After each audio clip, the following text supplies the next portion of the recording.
Bab 1. Skema permainan bola pendek. Skema permainan bola pendek dari tengah. Posisi semua lini pemain adalah di area pertahanan, yaitu dua bek tengah berada di dalam kotak penalti, dua bek sayap melebar, tiga pemain gelandang berada di 1/4 lapangan, dua penyerang sayap melebar di area 1/2 lapangan, dan penyerang tengah berada di area tengah 1/2 lapangan. Skemanya adalah bola dari kiper diumpan ke salah satu bek tengah, dan bek tengah mengumpan ke gelandang tengah dengan melihat pres lawan. Ketika bola sudah berada di gelandang tengah, dua gelandang yang lain mendekat untuk meminta bola. Penyerang tengah turun sedikit ke belakang untuk meminta bola. Dua gelandang kanan dan kiri naik di antara posisi penyerang tengah dan penyerang sayap untuk meminta bola, dan lini bek naik perlahan sampai ke 1/2 lapangan. Gelandang yang mendapatkan bola kemudian mencari atau mengamati ruang kosong untuk melakukan umpan terobosan ke area kosong tersebut atau mengumpan pemain lain yang kosong. Ketika bola sudah di gelandang yang naik, penyerang sayap berlari di antara bek musuh, dan penyerang tengah naik ke depan guna mencari ruang kosong. Ketika bola sampai dikirim ke pemain yang dituju atau di area musuh, penyerang sayap menusuk masuk ke area penalti musuh, dan tiga gelandang ikut membantu menyerang, satu di belakang penyerang tengah, dua di antara penyerang sayap dan penyerang tengah. Penyerang sayap yang mendapatkan bola bisa melakukan dribbling ke area kotak penalti musuh atau mengumpan ke area kotak penalti musuh atau mengumpan ke pemain lain yang kosong dengan memperhatikan pres musuh.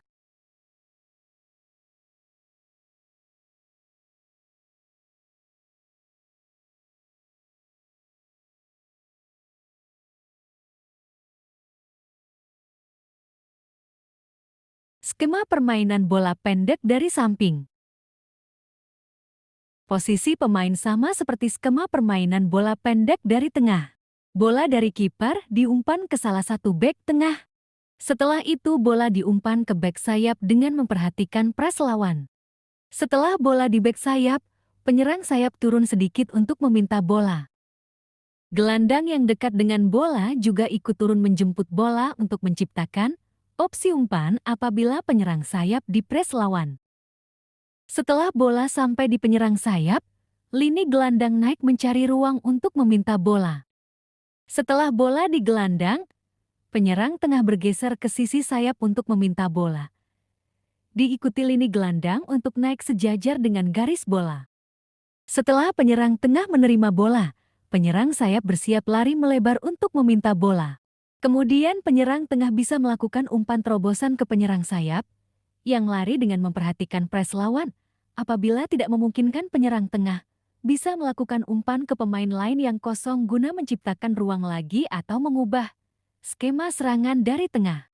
Setelah bola sampai di penyerang sayap, penyerang tengah dan tiga gelandang naik sama dengan posisi di skema serangan dari tengah, dan penyerang sayap menusuk ke area kotak penalti musuh.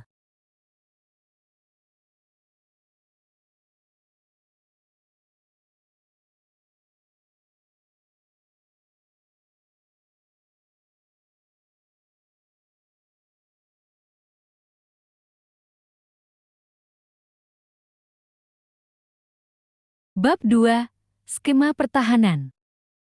Skema pertahanan line defense atau overload. Tujuan dari line defense adalah menutup ruang umpan musuh agar musuh tidak masuk lebih dalam ke area pertahanan kita. Caranya adalah menutup ruang ketika sedang kalah jumlah di area tertentu. Posisi pemain tiga penyerang sejajar di area 1/4 lapangan musuh, tiga gelandang sejajar atau menempel musuh di area 1/4 lapangan musuh, dan lini bek menempel musuh di area 1/2 lapangan. Contoh dalam posisi ini, musuh memainkan bola di area kotak penaltinya. Jumlah pemain musuh di area kotak penaltinya tentu lebih banyak dari pemain kita, yaitu 3 lawan 5. Maka yang harus dilakukan lini penyerang hanya bergeser menutup ruang umpan musuh dengan cara mengikuti arah bola.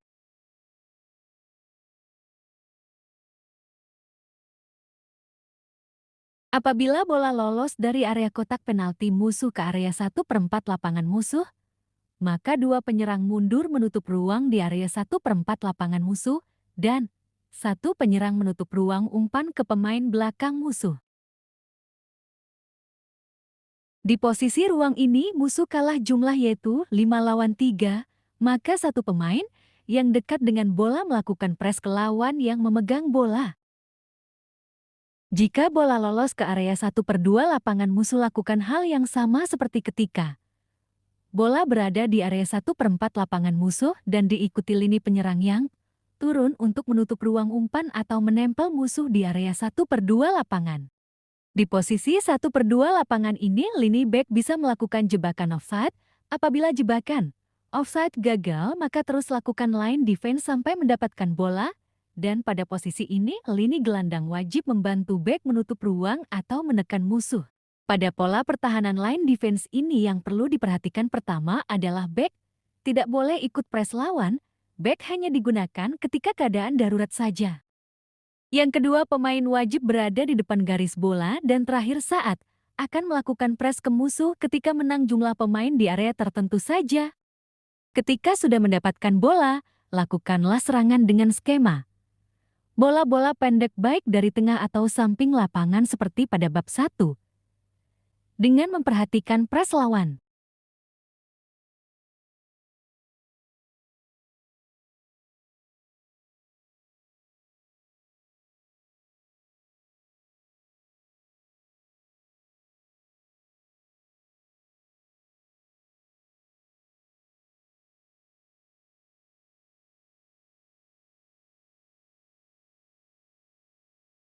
Skema pertahanan high press.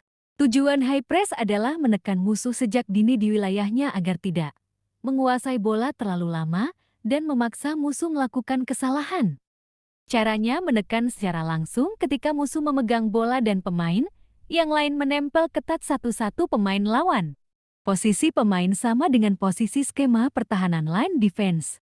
Contoh pada posisi ini, musuh memainkan bola pendek di area kotak penaltinya yang harus dilakukan pemain yang dekat dengan bola adalah menekannya langsung dan pemain lain menempel musuh yang lain secara ketat. Apabila bola lolos di area 1/4 lapangan musuh, maka pemain yang dekat harus terus menekannya, begitupun bila bola terus lolos ke area belakang selanjutnya. Inti dari pertahanan high press adalah selalu menempel musuh secara ketat kemanapun musuh bergerak dan yang bertugas menekan musuh yang menguasai bola adalah pemain yang dekat dengan bola tersebut. Apabila berhasil merebut bola, lakukanlah skema permainan bola-bola pendek seperti pada bab 1 dengan memperhatikan pres lawan dan pergerakan teman. Hal yang perlu diperhatikan ketika menggunakan skema pertahanan high press, yang pertama satu back tidak boleh ikut menekan yaitu back yang bertugas sebagai libero. Yang kedua adalah posisi pemain saat menempel musuh yaitu dengan menempel pergerakan ke depan musuh bukan pergerakan ke belakang ataupun samping.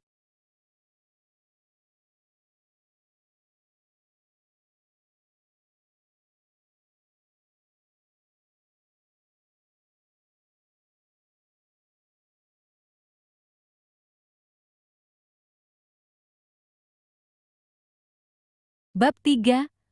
Pola permainan bertahan, seimbang, dan menyerang. Pola permainan bertahan, seimbang, dan menyerang. Sebelum membahas pola permainan, bertahan, seimbang, dan menyerang, hal yang harus difahami pemain adalah pembagian area lapangan. Pada gambar ini, pembagian area lapangan terbagi menjadi 6 area. Yang pertama adalah area kotak penalti. Yang kedua adalah area 1/4 lapangan. Yang ketiga adalah 1/2 atau setengah lapangan. Yang keempat area 1/2 atau setengah lapangan musuh. Yang kelima adalah area 1/4 lapangan musuh. Yang keenam adalah area kotak penalti musuh. Atau jika dikelompokkan, area 1, 2, dan 3 adalah area pertahanan kita. Dan area 3, 4, dan 6 adalah area pertahanan musuh. Pola permainan menyerang. Contoh pola permainan menyerang adalah seperti pada video bab 2. Pola permainan menyerang adalah garis pertahanan back adalah di 1/2 lapangan, gelandang di 1/2 lapangan musuh, dan penyerang di area 1/4 lapangan musuh. Pada pola permainan menyerang dan lainnya adalah cara menggunakan area lapangan saja. Ketika menyerang garis pertahanan lini bek berada di area 1/2 lapangan, maka area untuk menekan bolanya dimulai dari area kotak penalti musuh sampai dengan area pertahanan kita, yaitu area kotak penalti. Contoh pola permainan menyerang dengan skema pertahanan high press.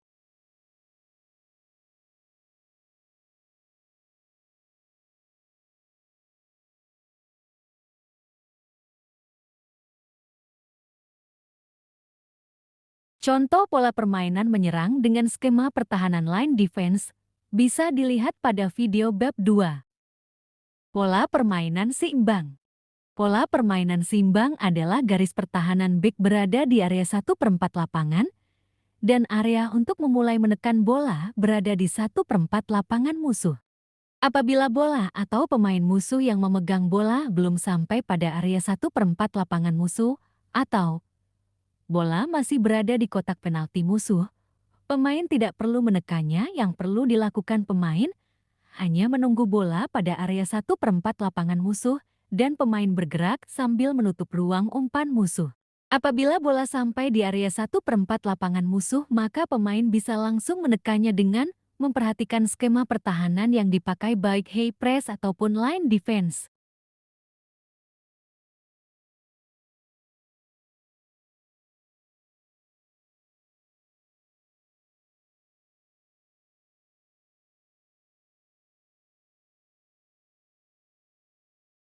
Yang perlu dipahami pada pola permainan seimbang yang pertama adalah area menekan bola. Dimulai saat bola berada di 1/4 lapangan musuh bukan di area kotak penalti musuh. Yang kedua adalah posisi lini bek berada di 1/4 lapangan, lini gelandang berada di area 1/2 lapangan dan lini penyerang berada di area 1/4 lapangan musuh. Pola permainan bertahan. Pola permainan bertahan yaitu garis pertahanan bek adalah di area kotak penalti, gelandang berada di area 1/4 lapangan, dan pemain depan berada di area 1/2 lapangan.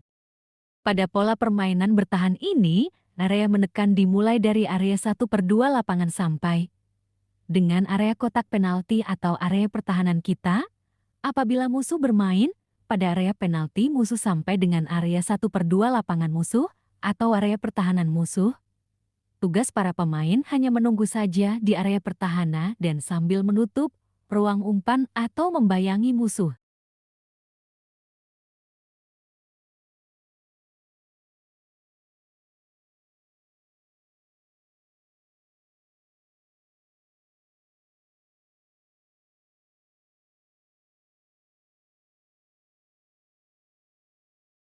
Bab 4. Pergerakan antar lini. Pergerakan antar lini. Pergerakan antar lini yang dimaksud di sini adalah pergerakan pemain di suatu area ketika tidak memegang bola atau sedang memegang bola dalam melaksanakan pola permainan bertahan, seimbang, dan menyerang. Pada intinya, pergerakan antar lini adalah menjaga kerapatan antar lini yaitu lini penyerang, lini gelandang, dan lini bek dengan mengisi 3 ruang secara berurutan. Rumus pergerakan antar lini ketika sedang tidak memegang bola adalah 3 area terisi rapat di depan garis bola. Contoh pada video di sini, dengan pola permainan bertahan ketika pemain kehilangan bola di area kotak penalti musuh. Yang harus dilakukan lini penyerang adalah menutup ruang umpan di depan garis bola yaitu di ruang 1/4 lapangan musuh karena garis bola atau posisi bola berada di kotak penalti musuh. Karena lini penyerang berada di 1/4 lapangan musuh, maka posisi lini gelandang berada di belakangnya, yaitu area 1/2 lapangan musuh dan lini bek berada di area 1/2 lapangan. Ini yang dimaksud mengisi 3 area dengan rapat di depan garis bola.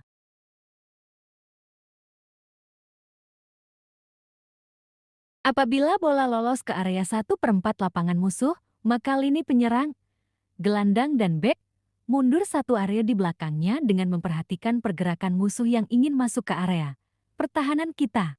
Dan lini penyerang selalu wajib menutup ruang umpan musuh.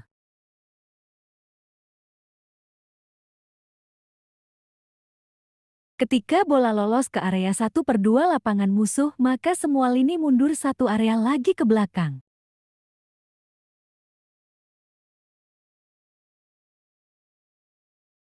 Apabila bola sudah masuk ke area pertahanan kita dan semua lini sudah masuk di area pertahanan, maka lakukanlah tekanan dengan memperhatikan skema pertahanan high press atau line defense.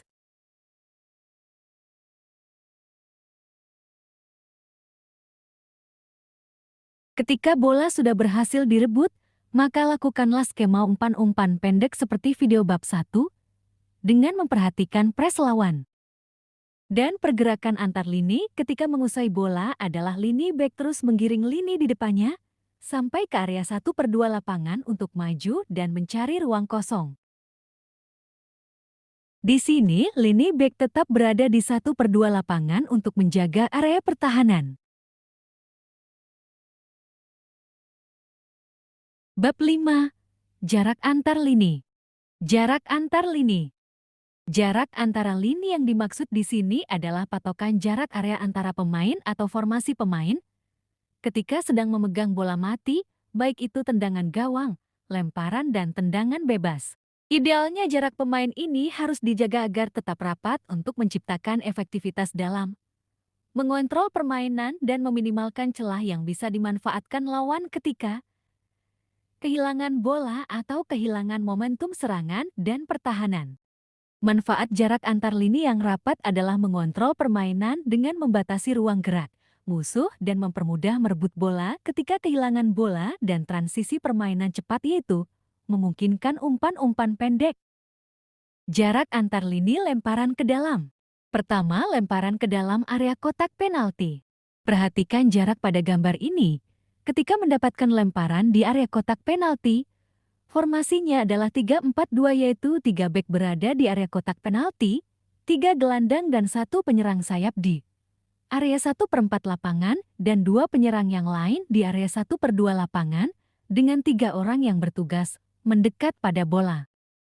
Tugas 3 orang yang mendekat pada bola yaitu 1 bek tengah, 1 gelandang sisi kanan atau kiri menyesuaikan posisi lemparan di kanan atau kiri lapangan dan 1 penyerang sayap kanan atau kiri menyesuaikan posisi lemparan. Kedua, lemparan ke dalam area 1/4 lapangan. Formasinya adalah 3-3-3, posisi pemain 3 bek di area kotak penalti, 3 gelandang di area 1/4 lapangan dan 3 penyerang di area 1/2 lapangan dengan 3 pemain yang bertugas mendekati bola, 3 pemain yang bertugas sama dengan tugas pemain ketika lemparan di area kotak penalti. Ketiga, lemparan ke dalam area 1/2 lapangan. Formasinya 3-3-3, posisi lini back, lini gelandang dan lini penyerang hanya maju 1 area ke area depannya dengan tugas 3 pemain yang sama untuk mendekati bola. Keempat, lemparan ke dalam area 1/2 lapangan musuh. Perhatikan contoh gambar ini.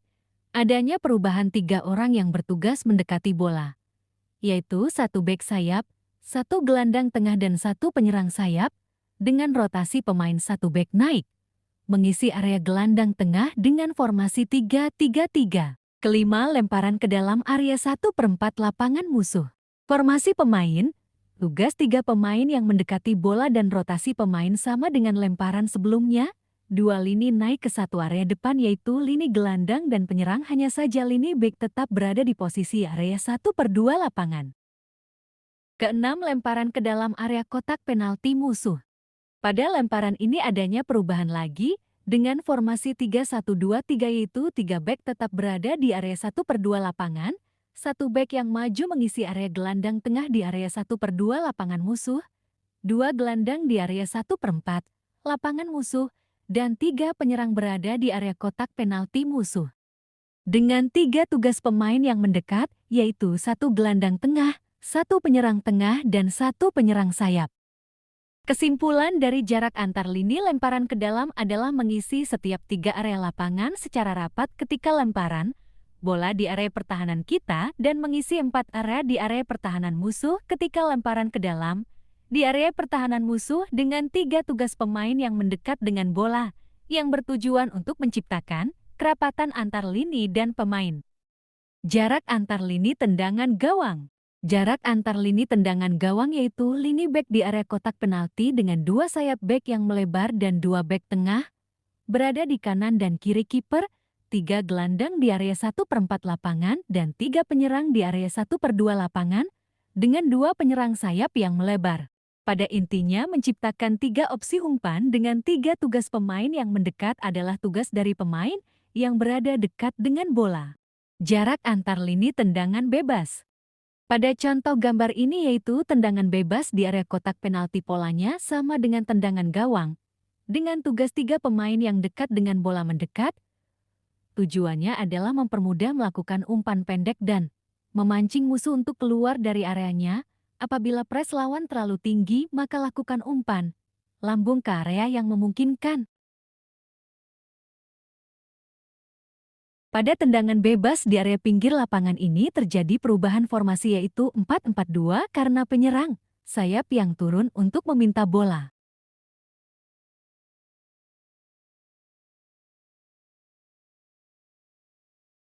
Apabila musuh menggunakan pola permainan menyerang yang lini pertahanan bek di area 1/2 lapangannya, maka eksekutor bisa memilih untuk melakukan umpan pendek atau umpan lambung dengan memperhatikan peluang yang lebih baik efeknya untuk menjalankan pola serangan.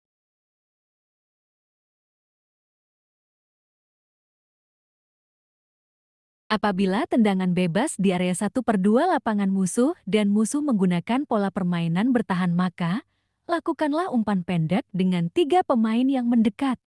Pada tendangan bebas yang dilakukan di area 1/4 lapangan musuh, satu bek tengah bisa maju ke area 1/2 lapangan musuh untuk mengisi kekosongan area atau lini gelandang tengah yang maju ke area 1/4 lapangan musuh. Atau bek tersebut bisa melakukan eksekusi tendangan bebas untuk membuat kerapatan antar lini dan mempermudah melakukan umpan pendek antar pemain.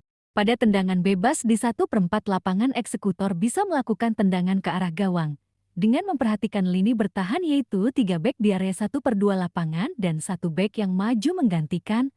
Gelandang tengah berada di area 1/2 lapangan musuh dan berada di depan bek libero.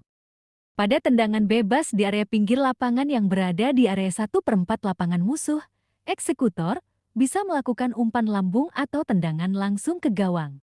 Pada tendangan sudut atau tendangan bebas yang dilakukan di area pinggir kotak penalti musuh yang tidak memungkinkan untuk melakukan tendangan langsung ke gawang, eksekutor bisa melakukan umpan lambung ke bibir gawang dan lini yang ikut menyerang adalah lini penyerang dan lini gelandang dan pemain yang berada di area pertahanan adalah 3 bek yang berada di area 1/2 lapangan dan 1 bek di area 1/2 lapangan musuh untuk mengantisipasi serangan balik dari musuh.